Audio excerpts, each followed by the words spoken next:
Está no ar, Carreira e Suas Vozes. O talk show que conecta pessoas, histórias e negócios. Trajetórias reais, desafios, conquistas e superações que inspiram. Apresentação da empresária e mentora Cláudia Cardillo.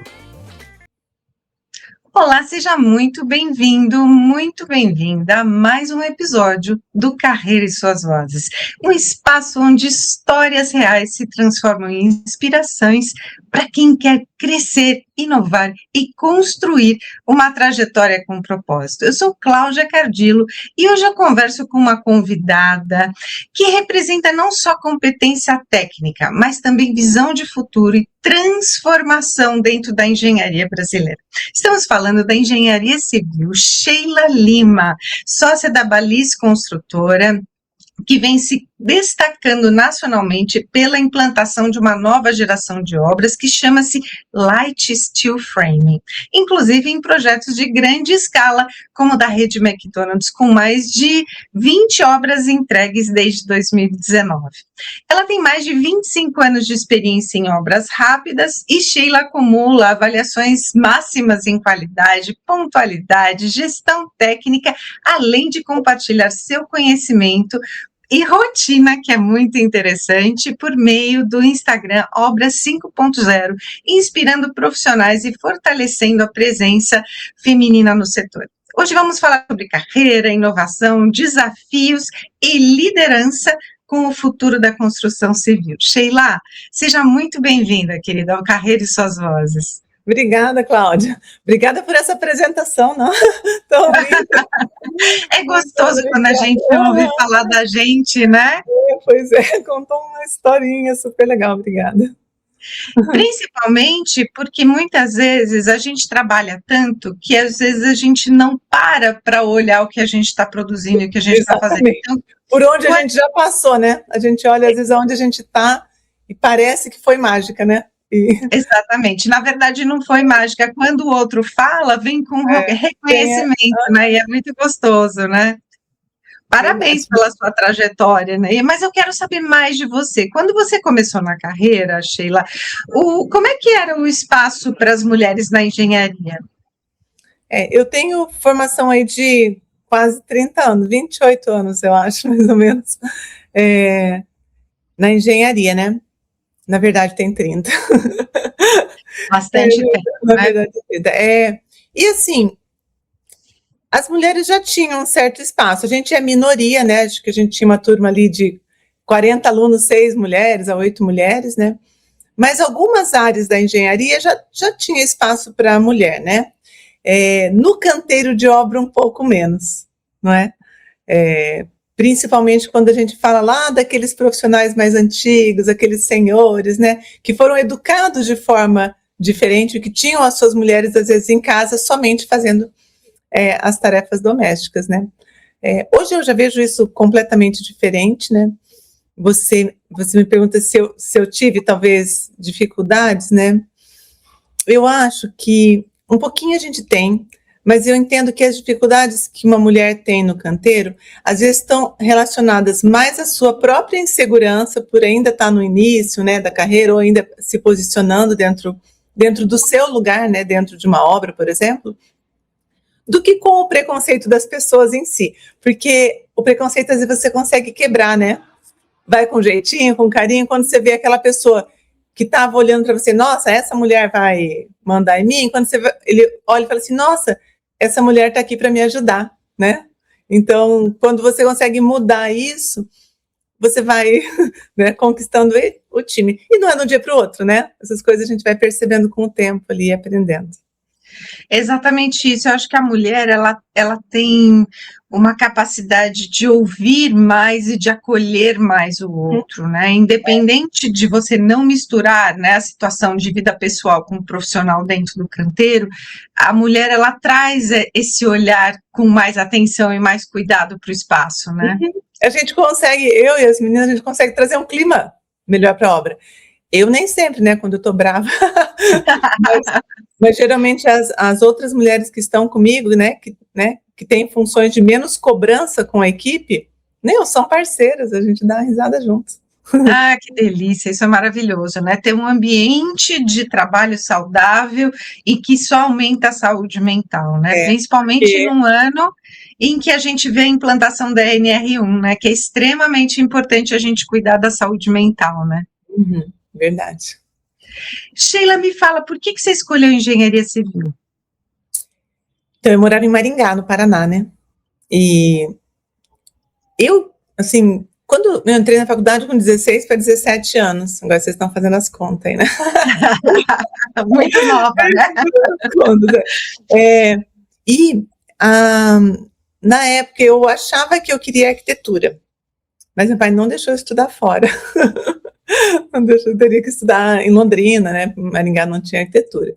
E eu gostava muito de exatas, ia muito bem em exatas, matemática e tal. Então, naquela época, né, vamos falar, quando você procurava uma profissão, procurava alguma que tivesse, sei lá, alguma boa remuneração e tal. E dentro das exatas, eu achei que a engenharia podia ser uma profissão. Não tinha nenhuma paixão, não, gente, de verdade. Eu fui olhando assim, falei assim, meu pai vai me cobrar que eu faça uma coisa, né? Tipo assim, que seja um profissional reconhecido no mercado, né? Hoje eu vejo isso de forma diferente, Cláudia. Eu vejo que, independente da profissão, você consegue o espaço que você quiser, né? Mas naquela época a gente tinha as coisas assim muito quadradinhas, né? Tipo, quem era reconhecido na cidade era o médico, o engenheiro, o prefeito, sabe? Então, O advogado. a gente tinha uma tendência a desvalorizar quem fizesse os cursos mais fáceis, mais simples, com menos carga horária, né? E hoje eu vejo de uma forma, assim, completamente diferente, mas na época, como você me perguntou, a minha decisão foi por esse motivo, né? Até porque naquela época, e nós somos contemporâneas, as profissões que já eram estabelecidas eram profissões reconhecidas. As novas profissões e as derivações de profissões que vinham dessas carreiras, elas ainda estavam se modelando o mercado, né? Então, fazer algo que fosse diferente daquela tríade que existia, né, você ia na contramão de tudo que estava existindo. Na contramão, exatamente. Meu pai é um pouco rígido, então ele queria conduzir a gente para que a gente fosse dentro, né, de um padrão. E eu até lembrei uma coisa curiosa, Cláudia. Depois que eu fiz um ano de engenharia, eu comecei a fazer uns trabalhinhos para ganhar um dinheirinho e tal, né, com uma amiga, e na área de evento e tal. E daí eu queria parar a engenharia e fazer publicidade. Era um curso que estava começando a existir. E você viu, eu entrei em 91, né? Então nós estamos falando ali de 35 anos, né? Que eu entrei na faculdade. E daí meu pai falou assim: não, senhora, você quer fazer publicidade? Legal, você termina a engenharia, depois você vai fazer publicidade. Aí fiquei na engenharia, né? Mas a gente são áreas. As pessoas que estavam começando a surgir, pareciam super legais, né? São áreas muito diferentes, né? Embora elas usem a criatividade da mesma forma, porque quem trabalha com publicidade e eventos precisa ter aquela capacidade de enxergar além da planta baixa, né? Porque quando a gente recebe uma planta na mão, a gente já tem que ver o stand montado, ou visualizar então em 3D, né? visualizar em 3D. E é engraçado isso, né? Porque o pessoal de publicidade que não enxerga isso não tem essa capacidade de entrega tão rápida, trabalha em outros departamentos, né? Mas eu tenho essa capacidade de enxergar a planta e eu percebo que muitas vezes as pessoas pegam a planta, elas não sabem por onde começar. Igual aqueles mapas antigos de trânsito, lembra? Eu lembro da minha filha pequenininha que ela pegou uma planta baixa e ela reconheceu uma escada, mas ela era muito pequena, porque as escadas são só riscos paralelos ali a cada 30 centímetros na escala da planta, né? Eu assim, meu Deus, como ela reconheceu uma escada, né? Filha de engenheiro e arquiteto, acho que foi no gênio. Mas tem as pessoas que têm a dificuldade mesmo, né? Tipo, até porque o talento dela provavelmente está no lugar oposto, né? Mas Agora, com sempre 3D, tem no fazer maquete gene, né? facilita, Sempre né? tem no gene, né? E tem as carreiras por DNA de famílias também, né? Então, isso vai vindo ao Pode longo dos anos e a pessoa desperta para aquela profissão mais rapidamente, né? Eu vejo muito isso nos mentorados, que muitas vezes eles são de família de médico, eles não querem fazer medicina, mas eles trabalham em alguma coisa que está em torno da medicina, oferecendo algum serviço para a própria medicina. Então, isso é muito legal, porque acontece na engenharia também, né? E sua filha já se formou? A minha filha entrou em arquitetura agora, este ano. Olha, É, que peixinho, filho é, de peixinho, peixinho, né? Que gostoso. Na verdade, é filho de peixão, né? Porque para ter essa o estrutura meu da marido é família. arquiteto e eu sou engenheira, né? E ela tem muito dom para desenho. Ela tá, assim, qual matéria você mais gosta? Todas as de desenho, né? Então, acho que vai ser muito legal. E a gente percebe, né? Hoje, um adolescente, um jovem, né? Com 17, 18 anos, ele tem uma visão das coisas muito maior do que a gente tinha.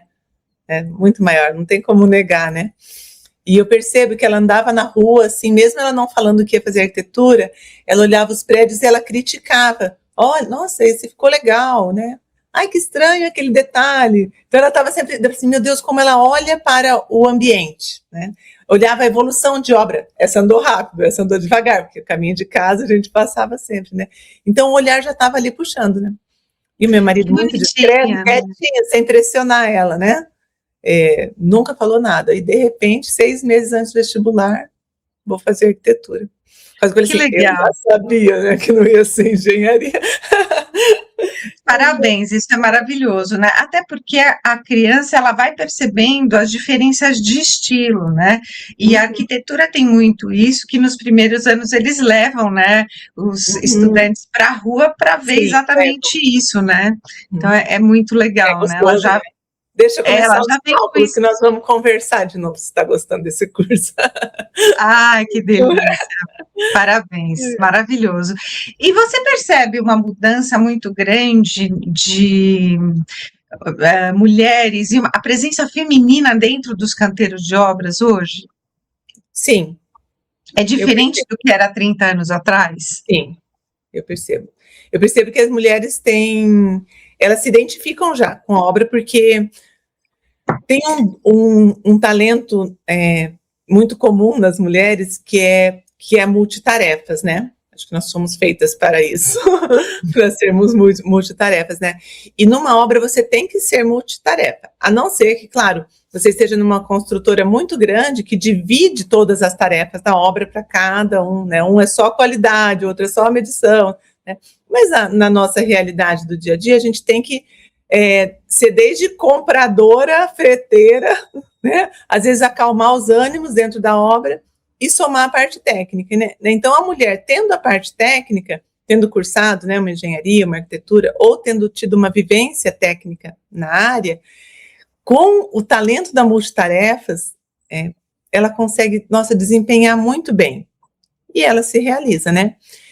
Então eu tenho percebido mais mulheres na obra, as mulheres, assim, se desenvolvendo muito bem dentro do canteiro. Não pode ter frescura, não pode se incomodar com a poeira no cabelo, né? Tem que tirar o escarpão e Tem que ser colocar uma mulher mais prática, né? Ela perfil, precisa. né? Mas assim, tem tido um bom espaço, hein, para mulheres na obra. E quando você começou já direto no canteiro de obras ou você começou com reforma, começou com a engenharia tradicional, né, das reformas com tijolo, para depois trocar para o light steel framing? Como é que foi isso, Sheila? Que pergunta legal. Puxou uma lembrança, né? Quando eu me formei, em 96, né? Então, é aos 30 anos mesmo, minha filha. Eu fiz um estágio dentro de um shopping center em Maringá, que estava sendo construído. E olha que curioso, porque as minhas 2 chefes eram mulheres, né? 2 arquitetas, na verdade. Elas cuidavam da análise dos projetos das lojas, e eu, como estagiária, ficava rodando a obra do shopping, fiscalizando as obras das lojas, né? Já pensando que num shopping tem muito arquiteto, tinha muita presença feminina, né? Porque a arquitetura é é uma profissão, atualmente, até há 30 anos também já era, com maior presença feminina. Então, eu já tive essa experiência dentro de uma obra de shopping. Então, assim, uma obra um pouco mais controlada, porque antes dela começar, ela já tem teto. Não pisa na lama, né? Quem trabalha com obra de shopping, né? Ah, é? Como é que porque o shopping já está construído. Então, quando a gente entrou, geralmente é assim, quando a gente entra com esse departamento que cuida das obras das lojas, o shopping já está construído. Aí, enquanto o shopping faz os seus acabamentos, ar-condicionado, forros do shopping, né, todos os acabamentos do shopping, o mall, né, que eles chamam, granito, toda aquela decoração, é um período aí de em torno de 6 meses, que entram as obras das lojas. Daí eles deixam a obra em osso pronta, né, que são as paredes e tal, para que cada lojista construa a sua loja.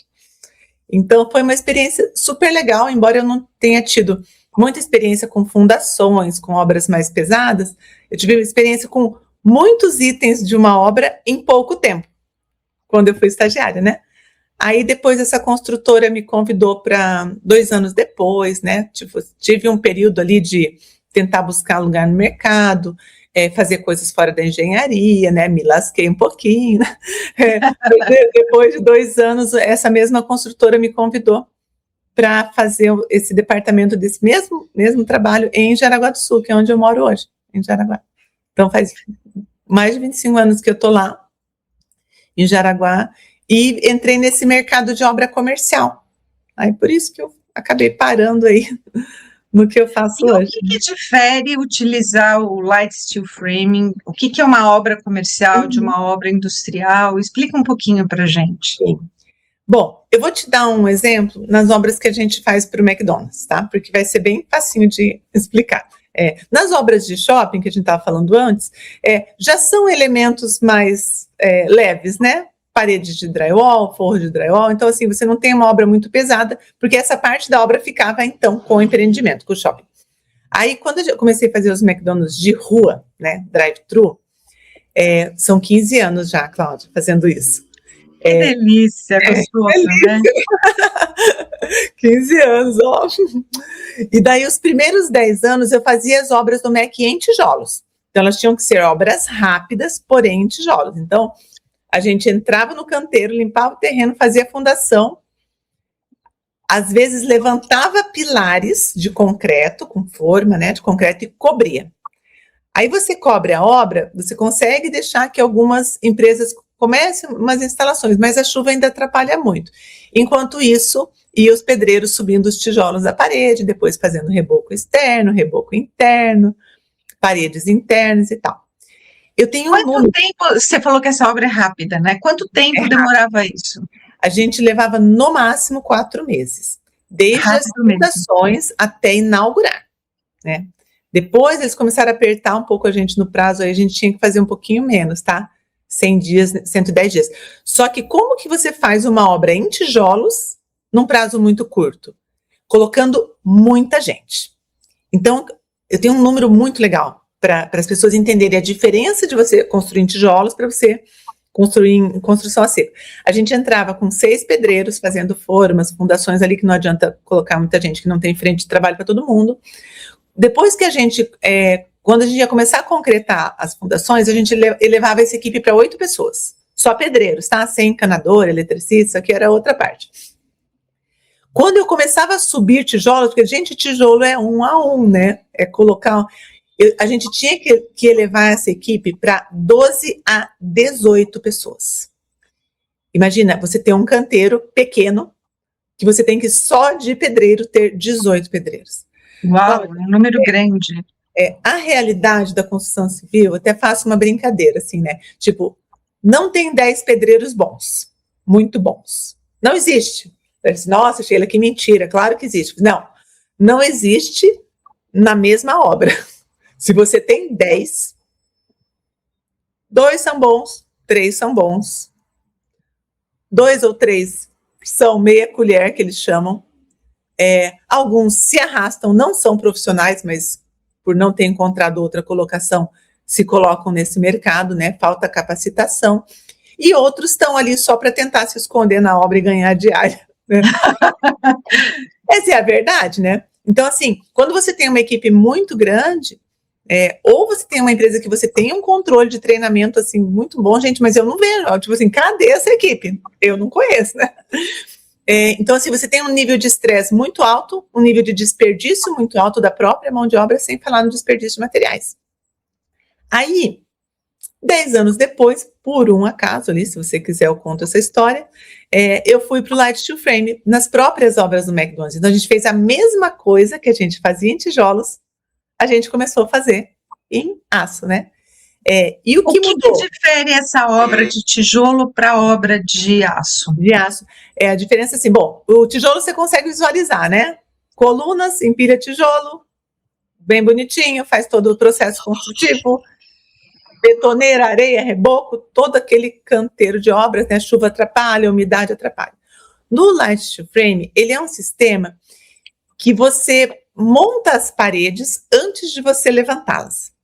Então, você tem uma parede de 3 por 3 metros, por exemplo, e ela vai ser feita em aço leve, por isso que ele chama Light to Frame. Então, vão vir peças, digamos que essa tua parede seja um quadrado e ela tenha um zigue-zague assim para fazer um reforço estrutural, tá? Cada pecinha desse zigue-zague já vai vir cortadinha, no tamanho que ela vai encaixar naquela parede. Então, quando você olha para uma treliça metálica, né, uma obra metálica, sempre tem uns zigue-zagues assim que são as obras treliçadas, né? Elas dão maior sustentação com menos peso, tá? Esse é o tipo do sistema do aço. No Light to Frame ele é muito leve. Então, o cara recebe um fardinho de peças, algumas compridas, outras mais curtinhas, numeradas, cada uma tem um número, e um mapinha. Igual do Lego, sabe? Muito interessante. No mapinha, fala para aquilo que a peça tem a boca aberta, né? Então, para que lado que ela vai? Se ela vai para cá ou se ela vai para lá. Então, ele fala para que lado você vira a peça, tá desenhadinho ali, o número dela e quais encaixam naquele lugar. Então, uma parede 3 por 3 são 9 metros quadrados, né? Em 2 pessoas, se ela for simples como essa que eu desenhei aqui para vocês, ele monta em 20 minutos. Uau, que loucura! Uhum. 20 minutos? 20 minutos. Então, as peças vêm cortadas, já com os encaixes ajustados para que uma peça entre na outra, e até com 2 rebaixinhos e um furinho do parafuso. Então, você encaixa, acha o encontro do parafuso e só parafusa. Uma parafusadeira bateria.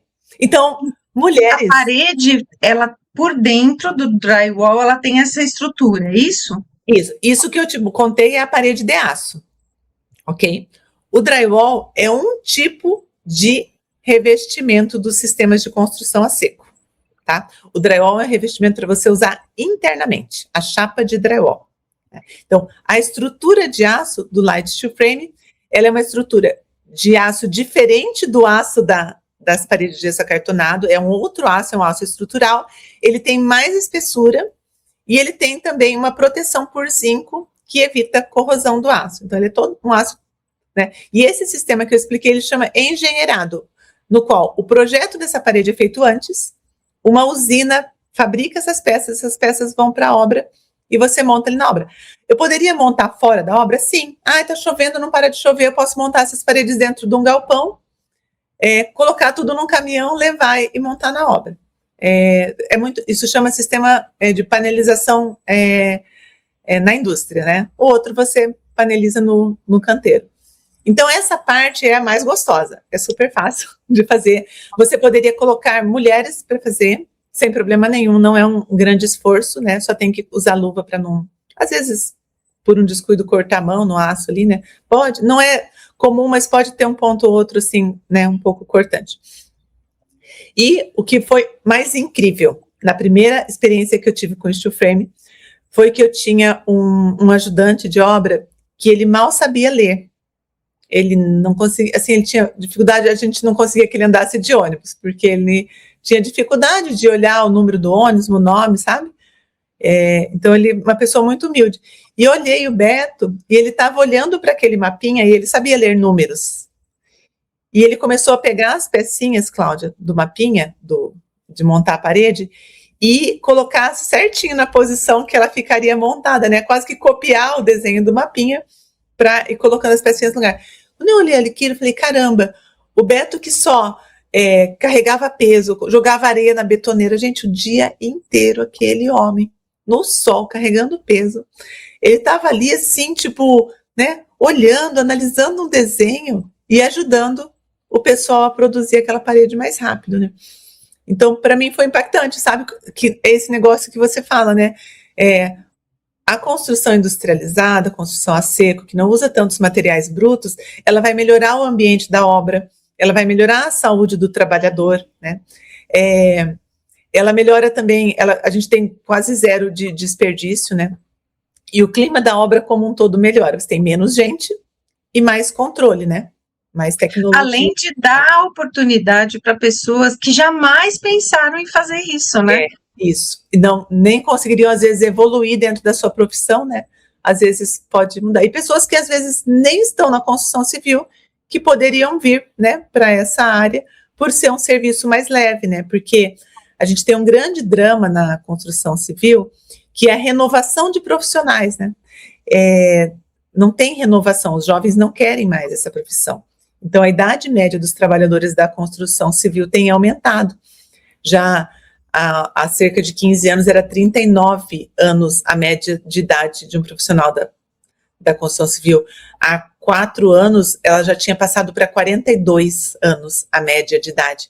Eu imagino que hoje deve estar batendo ali uns 43 anos, né? Então, você imagina daqui 10 anos, se não tem renovação, o mercado colapsa, né? Então, as formas de construção industrializada vêm para suprir essa falta. Além de você ter outras vantagens aí, né? De precisão, controle orçamentário. Então, é muito legal. Vou só terminar... Tempo, né? E tempo, porque parece que é mais rápido também, né? Só terminar de explicar como funciona então o sistema. Então, você pré-monta no chão e essa parede 3x3, eu e você conseguiríamos levantar e colocar ela em pé. Porque ela realmente é bem leve. Nesse tamanho, ela seria leve para nós duas. Então, a gente vai lá e coloca em pé. E depois existe um outro mapa que fala qual parede vai em qual lugar, né? Cada parede tem um número, painel 101, painel 102, painel 103. E daí você vai verticalizar, né? Ou manualmente, ou com auxílio de um guindaste, caso suas paredes sejam muito altas. Mas se elas estiverem ali 3x3, você vai levantar na mão, vai pré-parafusar no chão, depois que você montou todo o seu layout. Isso, numa casa, uma equipe de 5 pessoas faria em 2 dias. Uau, que delícia! Isso então, é muito rápido. Uma equipe de 5 pessoas pré-montaria no chão os painéis em 3 dias. Verticalizaria o layout do térreo em mais 2. E gastaria um tempinho ali, talvez uns 4, 5 dias, colocando a cobertura, porque por ser... Se for coberturas diagonais ali, dá um pouco mais trabalho, precisar de andaime e tal. E além disso tudo, você tem que fixar e aprumar, deixar tudo retinho, conferir, porque imagina você sair parafusando as coisas e depois ficar tudo torto, né? Então, tem técnica também. Depois disso, agora eu vou tentar ser rápida, né?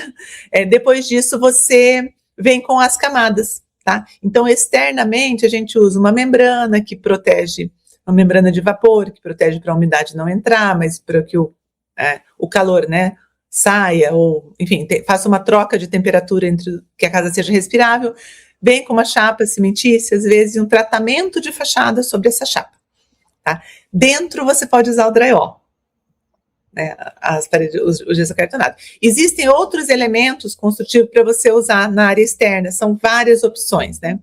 Estou falando de uma delas ali, que é o sistema que, no final, fica mais parecido com uma casa de tijolos, né? Então, você põe aço, a membrana, que vai fazer essa proteção, né? E depois você entra com uma chapa cimentícia e um tratamento de juntas, com telas de fibra para evitar fissuras.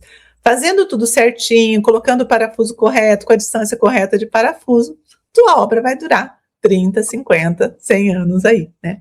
E ela pode receber pintura depois do sistema. E daí existem outros sistemas, como chapas pré-fabricadas, aí hoje em aço, side em vinílico, né, materiais com compostos plásticos, como aquelas casinhas americanas, sabe, que faz um zigue-zaguezinho assim, né? Eles chamam de side, aquele estilo americano, né? Você poderia entrar com soluções em ACM, em madeira, na sua fachada, aí é a sua escolha, desde que o material que você adquirir seja o material apropriado para ficar exposto, né, numa área externa. E como é que funciona a manutenção dessa obra, né? Que você falou que dura 30, 50, 100 anos, né? Sim. De quanto em quanto tempo e o que a pessoa precisa fazer para fazer a manutenção correta também? Certo. A manutenção nos sistemas de construção a seco tendem a ser mais simples e mais fáceis do que num sistema de alvenaria, né? Por exemplo, você tem um problema na sua casa de tijolos que você tem umidade em rodapé, né? Então você tem que, às vezes, remover aquele reboco, entrar com material, só que dependendo de como essa umidade sobe, você não consegue resolver nunca mais, né? Então, assim, isso ainda, eu estou falando de uma patologia, né? Mas manutenção na construção convencional você também tem. Na construção a seco, o certo mesmo em qualquer tipo de obra, seja uma casa, um apartamento, de alvenaria ou de construção a seco, é que o proprietário tenha um manual de manutenção, né? Qual é o grande problema da construção a seco? É você tomar cuidado com a entrada de água na edificação, né? A alvenaria, quando entra água, ela leva anos para essa água infiltrar e começar a aparecer. Ela pode ir danificando a estrutura? Sim, só que ela demora, né? Para caminhar até aparecer, às vezes, uma infiltração num telhado, num roof, às vezes leva 6 meses para chegar no chão. No light steel frame, se a água entrar em cima, ela já sai embaixo no mesmo dia, né? Nossa, então você vai ver. É mais rápido que o gesso, então, né? Que o gesso demora pouquinho. Porque como a parede é oca, então, se a água tiver um caminho, ela vai aparecer. Poxa, nossa, que ruim, né? Entrou água na minha casa. Sim, mas que bom que você descobriu que você tem um problema, né? Então, assim, manutenção de calhas, rufos, vedações, isso é muito importante que seja feito com periodicidade, né? No mais, os sistemas de fachada, cada um tem sua vida útil, né? Alguns fabricantes vão te dar 30 anos de vida útil no revestimento de fachada, né? Acabou a vida útil, dependendo do lugar que a obra estava implantada, ou você vai fazer uma renovação ou você vai trocar o material, né? Não significa que quando acabou a vida útil do fabricante, a sua casa vai desmanchar, né? Porque, por exemplo, uma impermeabilização tem vida útil, 5 anos e 10 anos. Mas você vive numa casa que tem uma impermeabilização, que às vezes tem 50 anos e ela está funcionando ainda, né? Mas cabe mais tomar os cuidados especiais com umidade. Se você tiver um problema dentro de uma casa de construção a seco, você vai lá, você vai fazer um recorte na chapa da fachada, remover essa chapa, acessar o seu problema, que poderia ser, por exemplo, trincou um cano, ou você foi instalar um quadro na parede e furou um cano de hidráulica, né? Você não vai pegar com a marreta e sair quebrantando, não, você vai cortar, remover esse pedaço da chapa, a sua parede já está oca, você acessa, arruma o seu cano, você costura a mesma chapa, ou caso tenha estragado uma outra chapa, refaz a pintura. É um pouco mais fácil do que na alvenaria nesse caso, né? Mas é um tipo de obra que você tem que ter cuidados também, sabe? Não dá para dizer, nossa, tudo é fácil, não. Tem que ter cuidado com a técnica executiva para que você tenha uma obra assim perfeita como todo mundo deseja, né? E eu quero te fazer uma pergunta, porque pelo que você ilustrou aqui, é tudo muito mais fácil, mais rápido e com menos custo. Mas como é que funciona com relação às intempéries da natureza, enchente, vendaval? A casa continua em pé? Ela trinca? Como é que curioso, funciona? né? Porque as dúvidas de vocês, né, do público não técnico, né? É sempre a mesma, né? São muito engraçados. Bom, enchente, né? A gente teve casos no Rio Grande do Sul, né? Com enchente. Então, assim, a água vai encher, vai passar 50 centímetros na tua casa e vai molhar, né? Você vai precisar remover essas chapas de drywall, as internas e as cimentícias externas, provavelmente, né? Remover e refazer a sua parede dali para baixo, tá? Você remove e refaz.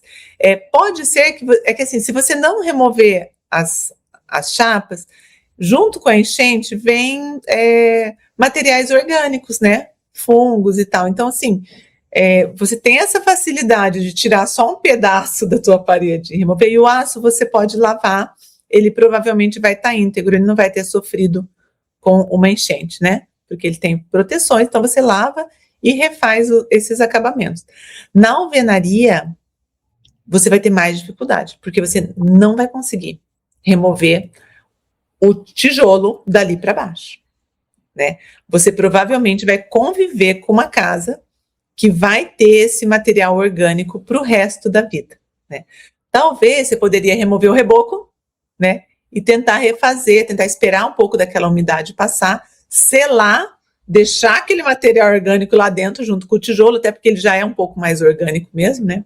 Um tijolo de barro, e tentar selar para que essa matéria não volte para casa. Mas eu sei de pessoas, eu moro onde tem enchente, né? No sul, eu sei de pessoas que desistiram da casa de alvenaria e venderam a casa porque não dava mais para morar, pelo excesso de umidade, de cheiro ruim pós-enchente, né? A outra coisa que você perguntou são sobre ventos, né? Os ventos, assim, quando você faz um cálculo estrutural, você considera os ventos para fazer o cálculo, tá? Cada região tem ventos diferentes, né? E hoje em dia, é claro que os calculistas já consideram esses vendavais aí por falta das nossas alterações de clima, né? Então, assim, tem um cálculo estrutural, então não tem por que você falar, ventou 100, 120 km por hora, minha casa torceu. Não, não é para torcer, porque foi feito um cálculo estrutural e aquela estrutura resiste a esse tipo de esforço, né? Um esforço de vento, por exemplo, ou um esforço de outro tipo de movimentação de uma edificação, né? Eu tenho uma casa que está na frente de uma rodovia que passa carro e aquela casa vibra, né? Então, a construção tem que estar preparada para absorver. E a construção a seco absorve mais vibração do que a construção de alvenaria. Tanto que você vê que nos Estados Unidos, onde tem terremotos, né? Movimentação de terra, as casas são de construção a seco, porque elas conseguem absorver sem trincar, né? É claro, elas são mais leves. Num ciclone pode ser que seja mais fácil dela sair voando, né? Mas se você tiver um ciclone, você não vai ficar dentro de casa esperando a sua casa cair ou voar. Não é verdade? Para vocês. De jeito nenhum, né? Você vai procurar um lugar para se abrigar, né? Os países que têm isso, né? Eles são muito preparados, né? A gente vê. E o light steel, para mim, então, ele é uma tendência mundial já, principalmente nos Estados Unidos. Os Estados Unidos, ele tinha um grande recurso natural, que é a madeira, né? Muita madeira lá. Por isso, o wood frame é tão forte, eu imagino aí que deva ser mais de 90% das construções, né? Mas o light steel frame, embora ele não seja muito novo, ele já tem aí mais de 90 anos, porque depois da Segunda Guerra Mundial, precisou se reconstruir as casas com grande velocidade. E a madeira não era disponível em todo o mundo, né? Então, ali o aço entrou com grande força para a reconstrução de casas, fábricas, prédios, né? Então, ele entrou por causa da velocidade do aço. Eu não estou nem falando do light steel frame, estou falando até do aço pesado, né? E logo na sequência, o light steel frame vem já há cerca de 90 anos para a construção de residências. Nos Estados Unidos, ele tem crescido porque ele é um pouco mais rápido.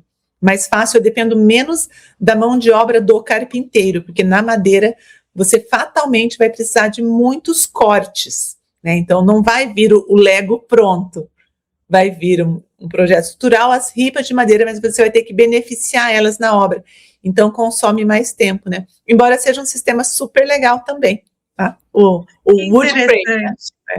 E a gente vê muito isso em filme, né? Vê muito isso na televisão, né? Que as obras nos Estados Unidos, no Japão, na China, elas são completamente diferentes, né? E você daí tem inclusive uma limitação de pavimentos que você pode construir em madeira, né? Nos Estados Unidos. Daí né, no aço você já, por questão de incêndio, você já tem uma possibilidade maior de fazer obras maiores também. Olha que interessante isso, né? Quanta coisa que a gente vai aprendendo, né? Estamos falando bastante de obra, né? E eu quero saber de você, dentro dessas 20 obras que você já entregou do McDonald's, agora até acredito que tem um pouquinho mais, né? Qual foi o maior desafio que você enfrentou nas próprias obras? Olha, eu já fiz, essas 20 são as de light steel frame, né? E Antes disso, sei lá, deve ter outras 40 drive, mais muitas reformas e projetos especiais, né? O maior desafio, Cláudia, sempre é mão de obra, sempre é gente, né? Então, para mim, eu estava quase pensando em mudar de ramo há 6 anos, né? Eu tenho 52 anos, então eu tinha ali 45, e eu estava muito cansada de ter que lidar com tanta gente na obra e ter tantas dificuldades com pessoas, e com erros, e com retrabalhos e tal. Quando eu vim para o sistema de construção a seco, eu vi que tornou muito mais fácil. De repente, as minhas obras ficaram mais fáceis de fazer, porque eu tinha muito mais coisas resolvidas na indústria, fora do canteiro, né? Então, a minha obra mais desafiadora foi uma no Rio de Janeiro, que o prazo era muito curto e a gente teve muito problema com o clima, com gente. Eu sofri demais, assim. Depois, a segunda mais desafiadora foi uma de tijolos, de 2 pavimentos, que também o problema era pessoas. A gente chegou a colocar 18 pessoas, pedreiros, na obra, porque eu tinha que cumprir o prazo, mas eles não performavam. Aí você pega 2 pessoas que eram 2 anjos, assim, e cola neles para que eles, pelo amor de Deus, façam a sua obra, porque os outros não tinham comprometimento nenhum, né? E daí você puxa equipes que você conhece, a gente conhece muita gente de outros lugares, para complementar aquela equipe que você empreitou, que você vai pagar integralmente. Só que se você não fizer isso, né, o seu João me pediu 100 mil reais para fazer tal tarefa. O seu João não vai deixar pronto. Então eu vou gastar mais 20 com o senhor Pedro para fazer o que o seu João não entregou. E eu não vou descontar do seu João, porque senão vai ser pior ainda para mim, né? Porque fatalmente ele já gastou o dinheiro que ele fechou comigo antes da... Então, assim, é tanto drama que um engenheiro, que uma construtora, ou que um proprietário vive numa obra de uma casa, que quando você vai para uma solução pronta, você fala, nossa, é isso que eu quero. Não é verdade? Eu só quero a minha casa pronta pelo preço que eu combinei. E no prazo que eu combinei. Exatamente. E obra tem muito isso, simples, né? E hoje as pessoas estão acostumadas que o orçamento não fecha, que o preço não fecha e que o prazo não fecha. Eu vou te dizer, eu fui acostumada a entregar as obras no prazo, quando eram em tijolos e quando né? E hoje, quando são em light frame, que eu ganho menos prazo, ou seja, eu tenho que correr do mesmo jeito. E eu entrego as obras no prazo, custe o que me custar. Né? Talvez por isso que eu consiga ter reconhecimento do meu cliente e manter o meu cliente, né?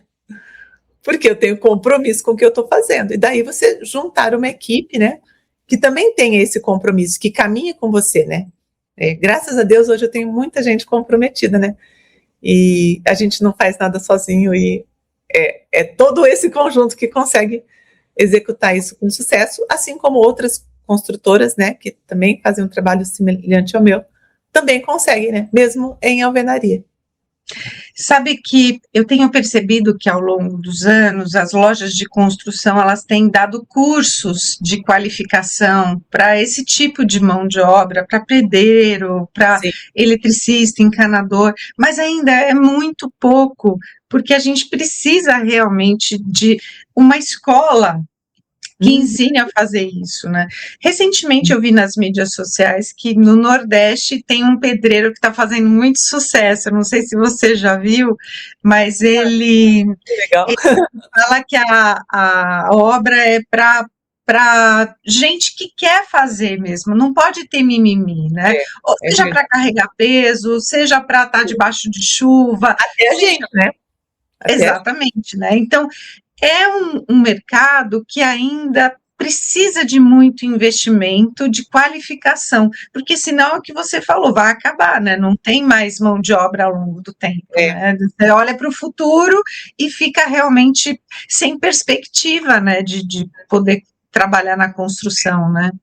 Cláudia, essa pergunta que você fez é uma das mais importantes do mercado, sabe? Nossa, que legal a tua visão. Porque, assim, a indústria, ela tem um grande desafio de capacitar os profissionais para que eles consigam instalar o produto que ela acabou de criar. Não é verdade? Qualquer que seja o produto. Então, quando a gente saiu das paredes de gesso, quando a gente saiu do forro de gesso placa, lembra do gesso plaquinha? Tinha que fazer umas melecas assim, né? Ainda existe, ele é artesanal. Inclusive, é bonito o trabalho, né? Quando a gente saiu do gesso placa para o gesso acartonado, a indústria percebe que isso funcionaria e precisa capacitar a mão de obra. Porque se ela não capacitar os instaladores do gesso, né, de painéis, de placas de gesso acartonado, os profissionais vão querer continuar fazendo o que eles sabem fazer. Então, ela tinha esse papel de capacitar, ensinar, até para que dê certo, né, para que o sistema não seja implantado com vícios.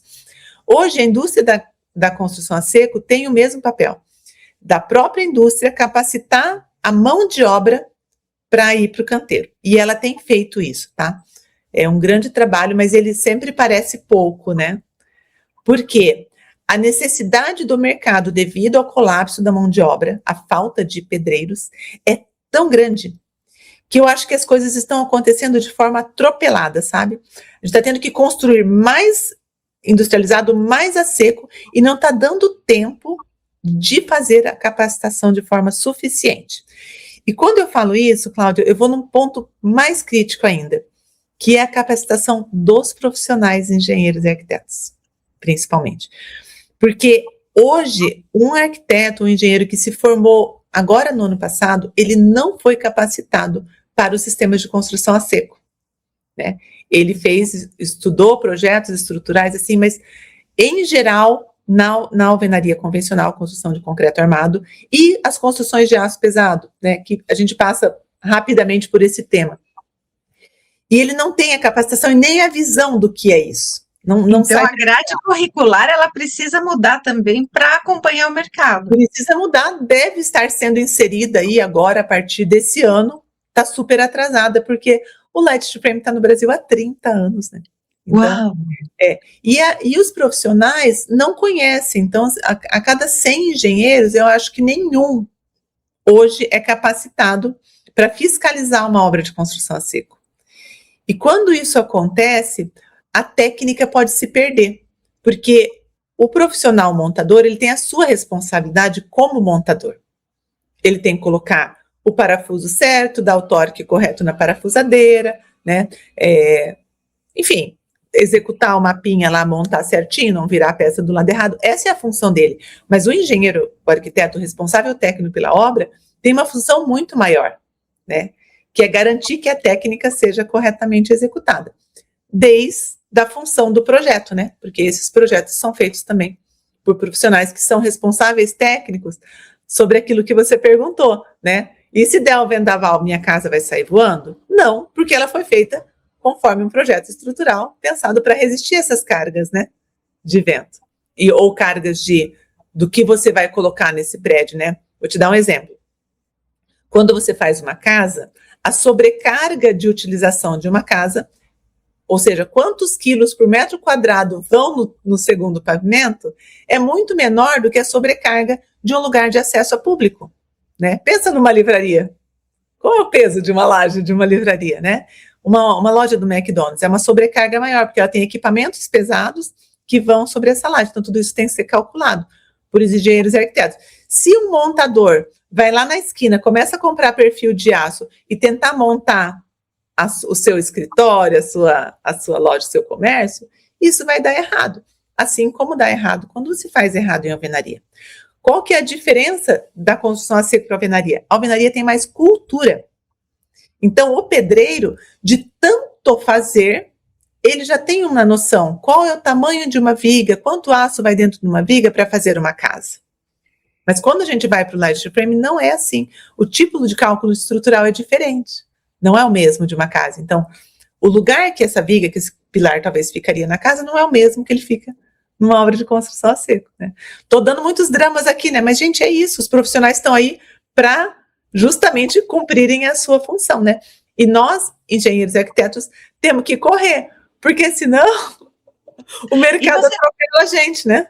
Exatamente. Você, no momento em que a gente tem escassez de tantos profissionais, você foi avaliada com nota máxima por 3 anos consecutivos, né?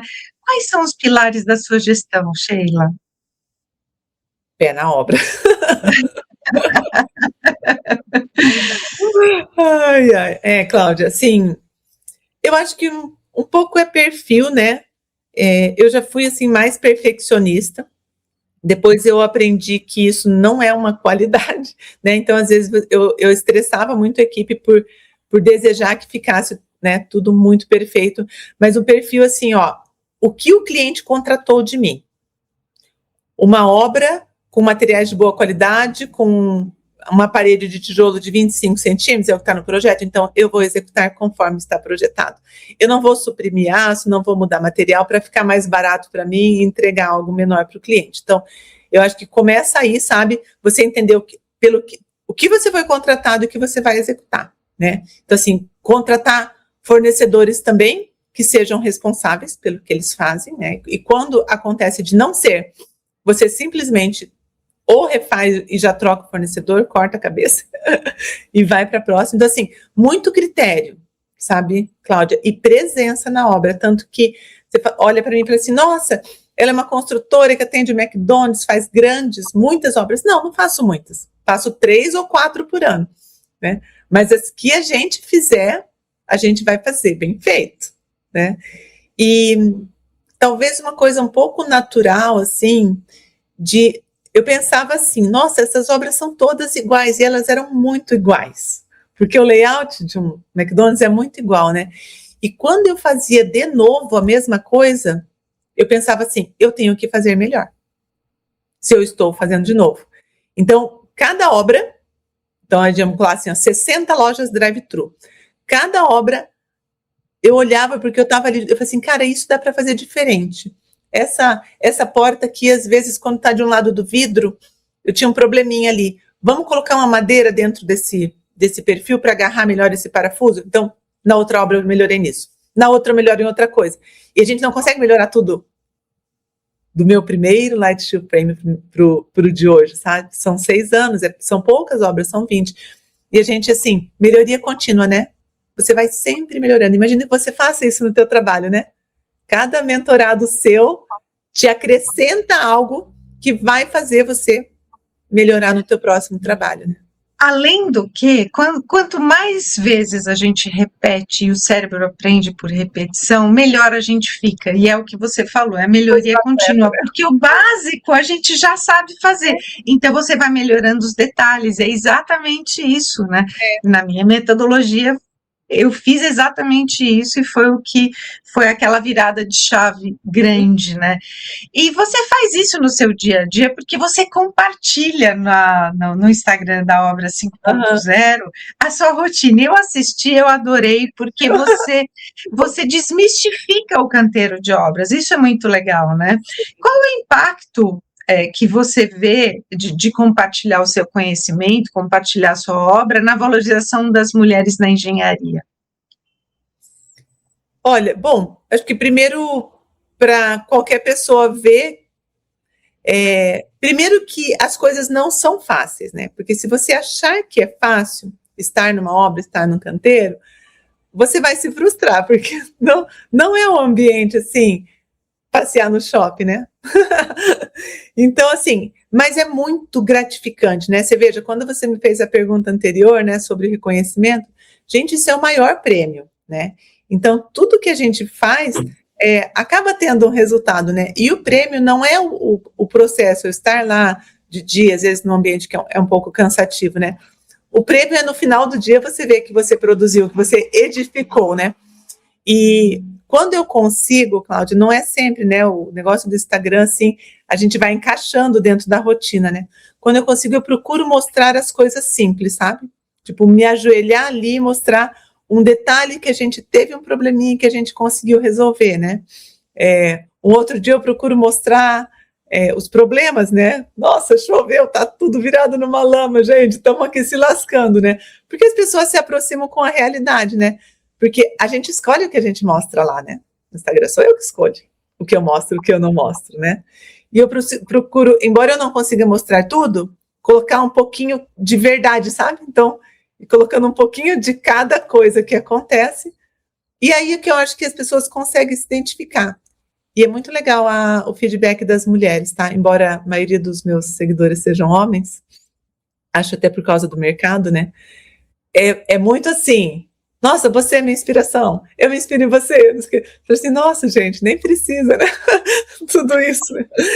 E você já virou celebridade na sua cidade, né? Não, nem tanto. Nem tanto. Eu acho que eu sou mais conhecida dentro do mercado da construção a seco, quando eu vou numa feira específica de construção a seco, do que na minha cidade, por exemplo. Porque na construção a seco tem um destaque por causa das obras do MEC, né? E a marca do MEC é uma marca muito forte, né? Por causa da repetição, poxa, que legal, né? O McDonald's está fazendo Light Steel Frame. Por que ele está fazendo? É por causa da Sheila? Não, porque ele sabe que é um sistema que realmente funciona, né? Existe em outros lugares do Brasil, essa é uma empresa multinacional, né? Não, as decisões tomadas pela empresa não são brasileiras, né? Então, isso valida o sistema e mostra que realmente é algo que veio para ficar, né? Então, aí eu acho que o mercado da construção a seco olha para mim como um bom exemplo a ser seguido. E olha o tamanho da responsabilidade de me olharem assim, né, Cláudia? Tem que estar realmente sempre melhorando, né? E me atualizando, né, para que eu possa passar um conhecimento relevante para quem está acompanhando. Até porque é o que você falou, não é todo dia que a gente tem disponibilidade de gravar o vídeo, não é todo dia que a gente tem o tempo necessário para aquilo, mas você se compromete, você vai lá e faz, né? E isso é que é o mais importante, porque eu assisti alguns vídeos e percebi que é o que você traz mesmo. Um dia você traz um problema, outro dia você traz um desafio, outro dia você traz a solução, né? Então você vai trazendo e encaixando isso no dia a dia das pessoas de uma forma leve, gostosa. Ali, né? Tipo, se você olhar o feed, não dá tempo de arrumar, né? Não tem uma pessoa exclusiva para isso. Eu tenho um pessoal que me ajuda com as filmagens, né? Mas tá ali, né? Então, assim, começa hoje, acompanha daqui para frente, que já tá bom, né?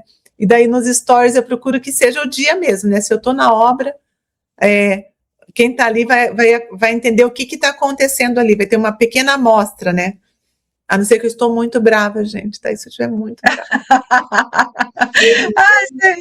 A gente sempre tem um dia, né, de braveza, né? E as pessoas também têm. Né? Isso. Aí, assim, eu coloco uma foto ou outra, legal, gente, hoje ou muito brava ou muito ocupada, né? Tem dia que a gente tá extremamente atarefada. E é engraçado, Cláudia, que a gente se sente culpado por não estar compartilhando conteúdo, né? Porque, de certa forma, essas pessoas que te acompanham, elas estão te entregando algo, né? Elas me fazem eu manter lá, manter fazendo isso, embora isso não me remunere em nada, né? Não tenho ganho financeiro por estar ali. Tenho outras coisas, outros objetivos, né? Mas aí você tem um comprometimento que você pensa, meu Deus, e às vezes tem gente que me diz, nossa, às vezes eu sumo, um dia, sumi. No final de semana, às vezes eu dou uma sumida mesmo, né? O que aconteceu com a Sheila? Será que ela tá bem? É muito que a gente se preocupa com a pessoa fala, nossa, ela sumiu, porque a pessoa se acostuma, né? Em te acompanhar diariamente, ali algumas, né, claro, né? E outras aparecem de vez em quando para ver o que está rolando e se atualizar aí, né, com as nossas vivências. Mas sabe que outro dia eu vi uma coisa interessante de um cara que tem um feed muito legal de viagens, e ele falou que cada vez que ele viaja, parece que ele está viajando com uma centena de pessoas, porque ele tem um compromisso de compartilhar as viagens, os lugares, falar sobre o terreno, ele vai de moto, então tem muita coisa envolvida nisso, né? Que legal, como exatamente. Você o projeto do podcast, né, de trazer pessoas diferentes, então você está ali, né, buscando pelo compromisso de trazer algo legal, né, para quem te acompanha, né.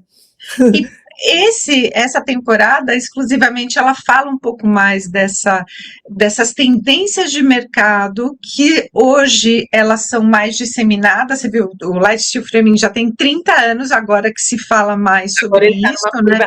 Ascendente, né? Inclusive, assim, eu incentivo mulheres que queiram entrar no mercado da construção, e eu não estou falando de engenheiro e arquiteta, né? Estou falando de mulheres para paredes de drywall, para montar a obra. É um serviço leve, né? Como mulheres que trabalham numa indústria, às vezes, na produção de uma indústria, né? E que pode remunerar muito bem. E tem um espaço gigante. Construtoras querem mulheres na obra, na área de acabamentos, por exemplo. E o sistema de construção seca, como ele tem os chapeamentos, né, das camadas das paredes, ele não deixa de ser um pré-acabamento, né, porque se ele for feito com mais cuidado, a pintura, o último processo da obra vai ser melhor. Então, assim, é um mercado muito legal para a mulherada entrar, né, e a gente já tem, né, algumas mulheres, e a gente percebe que esse perfil complementa a obra, né. O homem tem funções importantíssimas na obra, né? E funções que podem ser iguais às das mulheres, e outras que vai ser mais apropriada para eles, né? Mas a mulher pode ser um grande complemento aí no canteiro de obras. É exatamente isso, né? A sua responsabilidade, sua missão e propósito de vida, né, Sheila? Isso aí. Que conversa deliciosa que a gente teve aqui, que bate-papo interessante, né? A gente está chegando ao final da nossa entrevista, do nosso bate-papo, e eu quero saber que legado que você quer deixar para as próximas gerações de engenheiras e de mulheres nessa área. Olha, não tenho tanta expectativa, né, em ser um legado, mas eu acho que eu me lembro, às vezes, uma vez me fizeram a pergunta o que a gente queria ser lembrado, né? E eu acho que como amiga, como esposa, como mãe, eu gostaria de ser lembrado como uma pessoa fiel, né? Pessoa que você pode confiar, né? E como profissional, como empresária, né, como líder, eu gostaria de ser lembrada como uma pessoa justa, né? Para que as pessoas entendam que se a gente tratar tudo com justiça, né, as coisas seguem, né? E imagino que por conta da exposição também nas redes sociais, a gente acaba deixando um pouco do que a gente é, né, do que a gente pensa no dia a dia. Então a gente tem que se esforçar para ser cada vez melhor. É um legado que você deixa ali muito grande, né? Porque você está ensinando, né? Como professora, como mentora, como uma pessoa que compartilha o seu dia a dia, dando exemplo, né? Então, eu entendo que isso também seja muito legal. O resultado vem do esforço, né, Cláudia? Então, assim, tipo, cara, você quer ter sucesso? Hoje eu considero uma pessoa de sucesso, porque o sucesso é você alcançar os seus objetivos, né? E muitos deles eu já alcancei. Então, sucesso não é fama. Sucesso é você desejar algo, trabalhar por aquilo e conseguir, né? Posso ter sucesso numa meta de emagrecer ou de qualquer coisa com a minha vida. E eu acho que é isso, assim, ó, tem que ter esforço. Então, se você tem um desejo, tipo, cara, tenha o seu desejo e se esforce, porque deitadão numa boa, dificilmente você vai alcançar o sucesso, né? Conquistas mesmo, né? Então, e sempre vai valer a pena. Né? Até porque, para cada pessoa, o sucesso, ele é diferente, né? O sucesso, ele é subjetivo, ele é o que a pessoa já tem desde a origem dela, da família dela, e o que ela quer para ela como objetivo. Dentro do seu lar, né? O seu sucesso. E você pode se esforçar para fazer esse bom projeto dentro do seu lar, né? Então, exatamente isso. Só depende da gente ter coragem para arregaçar as mangas e começar, né? Isso aí, Cláudia. Que delícia de conversa inspiradora! A trajetória da Sheila nos mostra exatamente isso, né? Que é construída, não só construída da noite para o dia, é resultado de consistência, de visão estratégica, de coragem para inovar, mesmo em ambientes tradicionalmente desafiadores como esse, né, Sheila? Isso aí. Então, mais do que números e obras entregues, fica aqui o legado de uma profissional que abriu caminhos e segue impactando novas gerações por meio do conhecimento, da prática e da presença. Sheila, muito obrigada pela sua participação, por compartilhar a sua experiência e contribuir com uma visão tão necessária para o futuro da engenharia. Muito obrigada. Eu também, Cláudia. Super oportunidade de estar aqui com você. Que delícia, adorei. E para você que nos acompanhou até aqui, muito me honra a sua presença. Continue com a gente no podcast Carreira e Suas Vozes, porque toda carreira tem uma história e toda história tem uma voz. Até o próximo episódio. Tchau.